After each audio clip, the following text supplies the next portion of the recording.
আসসালামু আলাইকুম। আমি এখন আছি, এটা বলে বর্তমানে আলমনগর মোড়। এটা কিশোরগঞ্জ জেলার বাজিতপুর থানা পৌরসভার ভিতরে পড়ছে আর কি। এইখান থেকে কুলিয়ারচর 6 কিলোমিটার। জায়গাটা অনেক ময়লা হয়ে গেছে, বা এই সাইনবোর্ডটা এইভাবে হওয়াতে অনেকে দেখতে পারে না। এইদিকে একটা ওইদিকে একটা হইলে হয়তো বা জানতে পারতো। কুলিয়ারচর এখান থেকে এই পাশ দিয়ে হলো কুলিয়ারচর, এই রুটটা হলো কুলিয়ারচর। আর এখান থেকে কুলিয়ারচর 6 কিলোমিটার, এটা মানুষের দেখতে পারে না ময়লা হওয়ার কারণে। আর এই পাঁচটা বাজিতপুর, এখান থেকে সম্ভবত 1 কিলো হবে, আর বেশি হবে না আর কি। আর এখানে আইসা বিভ্রান্তবোধ সৃষ্টি হয় আর কি। এই জায়গাটা আইসায় মানুষের মানে মানে কোন দিকে যাবে একটা পেস লাগে যায়। এই রুটে চলে গেছে আবার ভাগলপুর, এখান দিয়ে ভাগলপুর, সরসর, কটিয়ারদির বা এই রুটটা আর কি এদিকে চলে গেছে। আর এমনিতে এখানে যদি একটা বড় ধরনের সাইনবোর্ড বা এই সাইনবোর্ড গুলোই আরেকটু এই পাশে দিয়ে এদিক দিয়ে থাকতো সাইনবোর্ডটা, বা এই পাশে একটা থাকতো, তাহলে কিন্তু আর এই বিভ্রান্ত মানে হওয়া লাগতো না আর কি।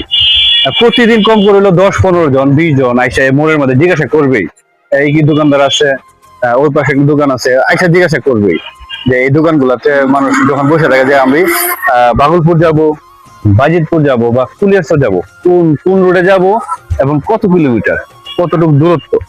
আসলে বিষয়গুলা আমার কাছে অনেকদিন ধরে আমি উপলব্ধি করতেছি যে এই জায়গাটা ওই সাইনবোর্ডের জন্য এই মানুষগুলো আসা বিভ্রান্ত। অবশ্য একটা জিনিস, মোড়ের মধ্যে আসে প্রত্যেকটা মোড়ে পেস থাকে যে কোন রোডে গেলে আমার ওই গন্তব্য পৌঁছাতে পারবো। দেখা যাক এটা কি করা যায়। এখন আমি এটা নিয়ে ভাবতেছি যে যদি একটা সুন্দর সাইনবোর্ড হতো তাহলে এই মানুষগুলো বিভ্রান্ত বোধ হইতো না। বাজিতপুর পৌরসভা এখান থেকে বেশি দূরে নয়, এটা কিলোমিটার হবে। আর কুলিয়ারচর এখান দিয়ে 6 কিলোমিটার, এখানে সাইনবোর্ডে লেখা আছে আর কি, যে পথের মধ্যে যে ইয়েগুলো থাকে। আর ওই পাশ দিয়ে ভাগলপুর যায়, এটা এখান থেকে 4-4.5 কিলো 5 কিলো হবে আর কি। সব মিলে এটা 3 রাস্তার মোড়, এই জন্য মানুষের একটু জামালের সৃষ্টি হয় আর কি।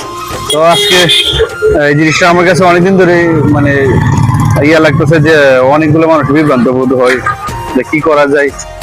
হয়তো বা কর্তৃপক্ষ যদি উপরে সাইনবোর্ড বা এই পাশে সুন্দর করে সাইনবোর্ড দেওয়া হইতো তাহলে হয়তো বা সহজ হইতো আর কি। সবাই ভালো থাকবেন। আসসালামু আলাইকুম।